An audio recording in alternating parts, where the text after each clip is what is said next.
오늘부터 퇴근길에 만나는 예수님이 아닌 출퇴근길에 만나는 예수님으로 변경해서 말씀을 전하겠습니다. 어느 분이 말씀하시더라고요. 저는 남들 퇴근하는 시간에 출근합니다. 맞는 말씀입니다. 저녁 시간에 퇴근하시는 분들도 있지만 출근하시는 분들, 야근하시는 분들도 있다는 것을 생각하지 못했습니다. 이 시간에 출근, 퇴근하시는 모든 분들을 위한 예수님의 말씀으로 나누도록 하겠습니다. 출퇴근길에 만나는 예수님, 오늘 말씀의 제목은 하나님의 보복의 날을 선포하지 않으신 예수님입니다. 예수님께서 고향 나사렛에 있는 회당에 들어가셔서 성경을 읽으셨습니다. 누가복음 4장 16절에서 19절까지의 말씀입니다. 예수께서 그 자라나신 곳 나사렛에 이르사 안식일에 늘 하시던 대로 회당에 들어가사 성경을 읽으려고 서심해 선지자 이사야의 글을 들이거늘 책을 펴서 이렇게 기록된 데를 찾으시니 곧 주의 성령이 내게 임하셨으니 이는 가난한 자에게 복음을 전하게 하시려고 내게 기름을 부으시고 나를 보내사 포로된 자에게 자유를 눈먼 자에게 다시 보게 함을 전파하며 놀린 자를 자유롭게 하고 주의 은혜의 해를 전파하게 하려 하심이라 하였더라. 예수님께서 읽으신 성경은 이사야 61장 1절과 2절의 말씀입니다. 하나님께서 이사야 선지자에게 주신 소명의 말씀입니다. 하나님의 영을 받고 기름 부음을 받은 이사야는 가난한 자들에게 기쁜 소식을 전해야 합니다. 포로된 자들에게 자유를, 눈먼 자를 다시 보게 하며 눌린 자를 자유롭게 해야 합니다. 그리고 주의 은혜의 해를 전파해야 합니다. 이것이 예수님의 사명이었습니다. 그리고 오늘 예수님을 믿고 따르는 우리의 사명, 교회의 사명이기도 합니다. 그런데 여러분, 주목할 것이 있습니다. 예수님께서 이사야 61장 1절과 2절의 말씀을 인용하셨지만 2절의 후반절을 생략하셨습니다. 이사야 61장 2절의 말씀 읽어보겠습니다. 여호와의 은혜의 해와 우리 하나님의 보복의 날을 선포하여 모든 슬픈 자를 위로하되.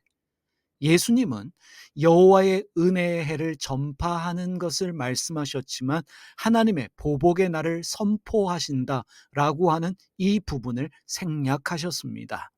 왜 예수님은 우리 하나님의 보복의 날을 선포한다라고 하는 이 부분을 생략하셨을까요? 여호와의 은혜의 해는 문자적으로 하나님이 기뻐하시는 해라는 뜻입니다. 이스라엘 땅에 자유가 선포되어지는 희년을 말합니다.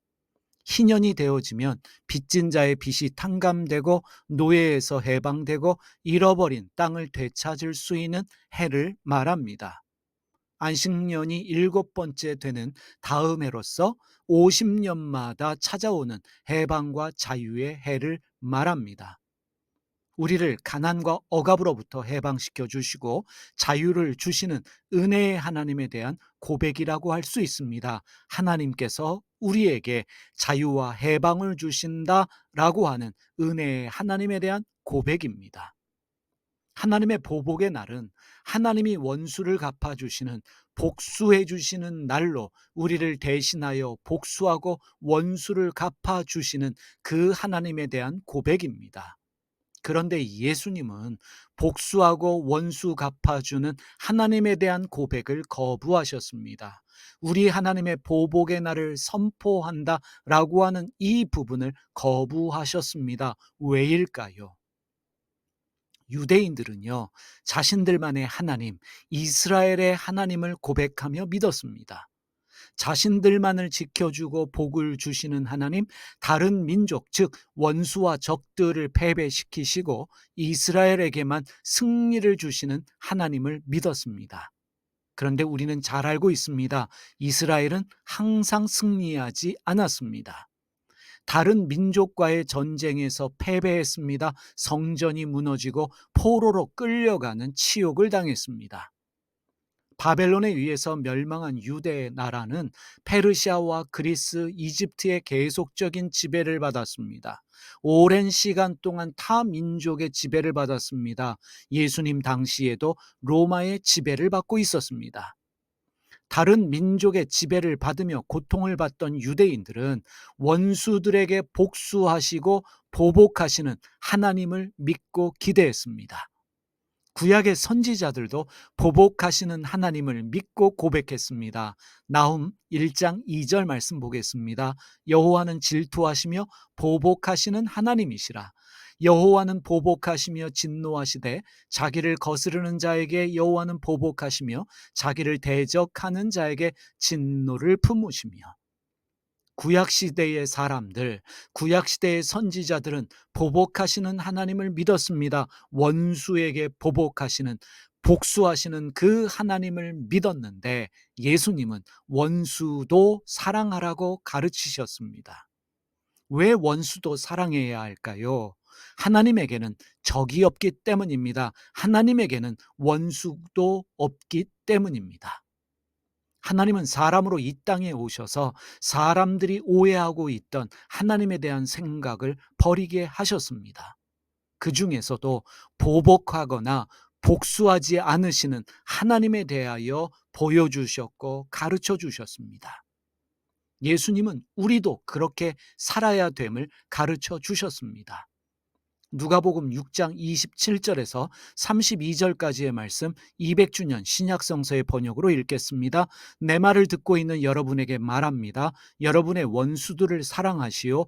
여러분을 미워하는 사람들에게 잘해주고 여러분을 저주하는 사람들을 축복해주며 여러분을 헐뜯는 사람들을 위해 기도하시오. 당신의 뺨을 치는 사람에게는 다른 편 뺨며져 내미시오. 당신의 겉옷을 빼앗는 사람에게는 속옷도 거절하지 마시오. 누구든지 당신에게 청하는 사람에게 주고 당신 것을 빼앗는 사람에게서는 되찾으려고 하지 마시오. 그리고 여러분은 사람들이 여러분을 위해 해주기를 바라는 대로 그와 같이 그들에게 해주시오. 여러분을 사랑하는 사람들만을 사랑한다면 여러분이 무슨 은혜를 베푼단 말입니까? 사실 죄인들도 자기를 사랑하는 사람만 사랑합니다. 원수를 사랑하고 미워하는 사람에게 잘해주고 저주하는 사람을 축복해주고 헐뜯는 사람을 위해 기도하라. 뺨을 치는 사람에게 다른 편 뺨마저 내밀어라. 예수님이 가르치셨습니다. 왜요? 하나님이 그러하신 하나님이시기 때문입니다. 하나님은 이스라엘만의 하나님이 아닙니다. 하나님은 모든 민족과 나라의 하나님이십니다. 이스라엘 백성들은 이스라엘만의 하나님을 고백했습니다. 우리는 더 이상 이스라엘만의 하나님을 고백하지 않습니다. 모든 민족과 나라의 하나님, 열방의 하나님을 고백합니다. 하나님은 아브라함과 이삭과 야곱만의 하나님이 아닙니다. 나만의 하나님이 아닙니다. 우리 모두의 하나님이십니다. 우리 모두의 아버지이십니다. 의인들만의 하나님이 아닙니다. 예수님 믿고 따르는 기독교인들만의 하나님이 아닙니다. 죄인의 하나님도 되십니다. 타 종교인들의 하나님도 되십니다. 베드로의 하나님도 되시지만 삭개오의 하나님, 막달라 마리아의 하나님도 되십니다. 그래서 하나님에게는 원수도 없고 적도 없는 것입니다. 그래서 하나님에게는 보복도 없고 복수도 없습니다. 우리의 신앙은 유대교가 말하는, 이슬람이 말하는 그 하나님을 믿는 것이 아닙니다. 우리는 예수님을 통해 계시된 하나님을 믿고 따르는 사람들입니다. 예수님이 보여주신 그 하나님을 믿고 따르는 사람들입니다. 우리는 성경을 읽을 때에도 문자적으로 믿고 이해하는 것이 아니라 예수님의 관점으로 이해하고 재해석하는 일이 필요합니다. 특별히 구약을 읽을 때에는 예수님의 관점으로 이해하고 재해석하는 일이 무엇보다 필요합니다. 마태복음 5장 43절에서 45절까지의 말씀 200주년 신약성서의 번역입니다. 내 이웃을 사랑하고 내 원수를 미워하라 하고 하신, 내 이웃을 사랑하고 내 원수를 미워하라 하고 말씀하신 것을 여러분은 들었습니다. 그러나 나는 여러분에게 말합니다.